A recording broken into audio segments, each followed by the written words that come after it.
Hello, my name is Sin Bagley, and today I'm reading Pride and Prejudice by Jane Austen. The ebook is found in Project Gutenberg. Chapter 3. Not all that Mrs. Bennet, however, with the assistance of her 5 daughters, could ask on the subject, was sufficient to draw from her husband any satisfactory description of Mr. Bingley. They attacked him in various ways, with barefaced questions, ingenious suppositions, and distant surmises, but he eluded the skill of them all, and they were at last obliged to accept the second-hand intelligence of their neighbour, Lady Lucas. Her report was highly favourable. Sir William had been delighted with him. He was quite young, wonderfully handsome, extremely agreeable, and to crown the whole, he meant to be at the next assembly with a large party. Nothing could be more delightful. To be fond of dancing was a certain step towards falling in love, and very lively hopes of Mr. Bingley's heart were entertained. "If I can but see one of my daughters happily settled at Netherfield," said Mrs. Bennet to her husband, "and all the others equally well married, I shall have nothing to wish for." In a few days Mr. Bingley returned Mr. Bennet's visit, and sat about 10 minutes with him in his library. He had entertained hopes of being admitted to a sight of the young ladies, of whose beauty he had heard much, but he saw only the father. The ladies were somewhat more fortunate, for they had the advantage of ascertaining from an upper window that he wore a blue coat and rode a black horse. An invitation to dinner was soon afterwards dispatched, and already had Mrs. Bennet planning the courses that were to do credit to her housekeeping, when an answer arrived which deferred it all. Mr. Bingley was obliged to be in town the following day, and consequently unable to accept the honour of the invitation, etc. Mrs. Bennet was quite disconcerted. She could not imagine what business he could have in town so soon after his arrival in Hertfordshire, and she began to fear that he might always flying about from one place to another, and never settled at Netherfield as he ought to be. Lady Lucas quieted her fears a little by starting the idea of his being gone to London was only to get a large party for the ball, and a report soon followed that Mr. Bingley was to bring 12 ladies and 7 gentlemen with him to the assembly. The girls grieved over such a number of ladies, but were comforted the day before the ball by hearing that instead of 12 he had brought only 6 with him from London, his 5 sisters and a cousin. And when the party entered the assembly room, it consisted of only 5 altogether: Mr. Bingley, his 2 sisters, the husband of the eldest, and another young man. Mr. Bingley was good-looking and gentlemanly-like, and he had a pleasant countenance and easy, unaffected manners. His sisters were fine women with an air of decided fashion. His brother-in-law, Mr. Hurst, merely looked a gentleman, but his friend, Mr. Darcy, soon drew the attention of the room by his fine, tall person, handsome features, noble mien, and the report, which was in general circulation within 5 minutes after his entrance, of his having 10,000 a year.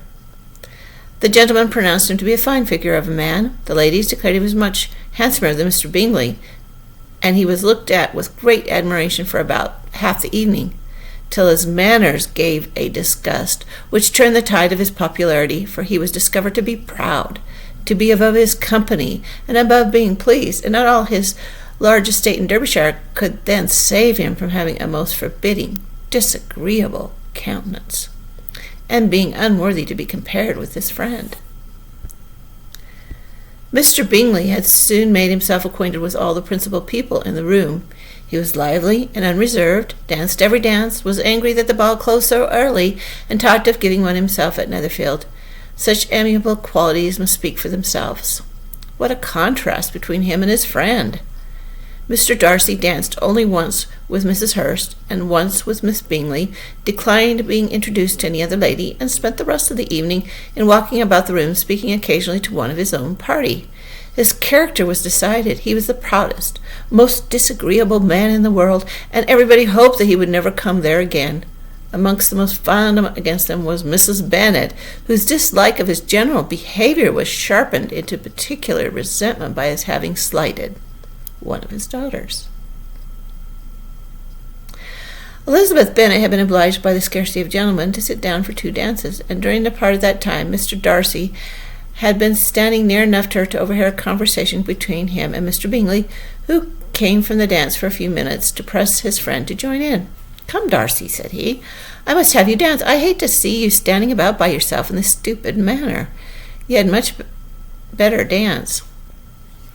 "I certainly shall not. You know I detest it, unless I am particularly acquainted with my partner. At such an assembly as this, it would be insupportable. Your sisters are engaged, and there is not another woman in the room with whom it would not be a punishment to me to stand up with."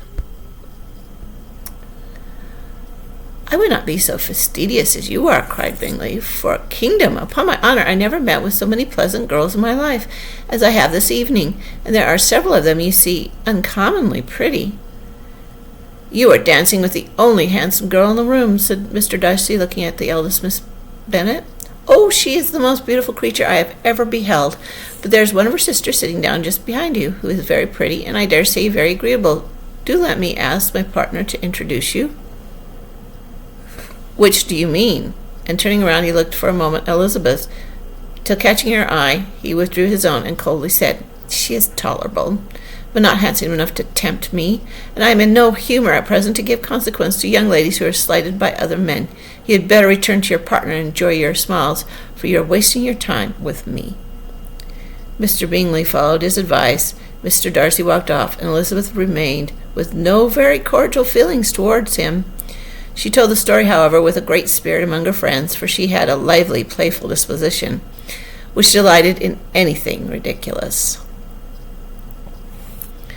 The evening altogether passed off pleasantly to the whole family. Mrs. Bennet had seen her eldest daughter much admired by the Netherfield party.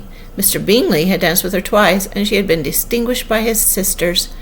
Jane was as much gratified by this as her mother could be, though in a quieter way. Elizabeth felt Jane's pleasure. Mary had heard herself mentioned to Miss Bingley as the most accomplished girl in the neighborhood, and Catherine and Lydia had been fortunate enough to be never without partners, which was all that they had yet learned to care for at a ball. They returned, therefore, in good spirits to Longbourn, the village where they lived, and of which they were principal inhabitants. They found Mr. Bennet still up. With a book he was regardless of time, and on the present occasion he had a good deal of curiosity as to the event of the evening, which had raised such splendid expectations. He had rather hoped that all of his wife's view on the stranger would be disappointed, but he soon found that he had a very different story to hear. "Oh, my dear Mr. Bennet," as she entered the room, "we've had a most delightful evening, a most excellent ball. I wish you had been there. Jane was so admired, nothing would be like it. Everybody said how well she looked, and Mr. Bingley thought her quite beautiful, and danced with her twice. Only think of that, my dear. He actually danced with her twice, and she was the only creature in the room that he talked a second time. First of all, he asked Mrs. Lucas. I was so vexed to see him stand with her, but, however, he did not admire her at all. Indeed, nobody can, you know, and he seemed quite struck with Jane as they were going down the dance. So he inquired who she was and got introduced and asked her for the 2 next. Then the 2 third he danced with Miss King, and the 2 fourth with Maria Lucas, and the 2 fifth with Jane again, and the 2 sixth with Lizzie and the Ballinger. If he had any compassion for me, cried her husband impatiently, he would not have danced half so much. For God's sake, say no more of his partners, or that he had sprained his ankle in the first dance. Oh, my dear, continued Mrs. Bennet, I am quite delighted with him. He is so excessively handsome, and his sisters are charming women. I never in my life saw anything more elegant than their dresses. I dare say the lace upon Mrs. Hurst's gown. Here she was interrupted again. Mr. Bennet protested against any description of finery. She was therefore obliged to seek another branch of the subject, and related with much bitterness of spirit and some exaggeration the shocking rudeness of Mr. Darcy. But I can assure you, she added, that Lizzie does not lose much by not suiting his fancy, for he is the most disagreeable, horrid man, not at all worth pleasing, so high and so conceited that there was no enduring him. He walked here and he walked there, and fancying himself so very great, not handsome enough to dance with. I wish you had been there, my dear, to have given him one of your set-downs. I quite detest the man. And that is the end of chapter 3. So if you like my little readings, please mount the like button and share this with your friends.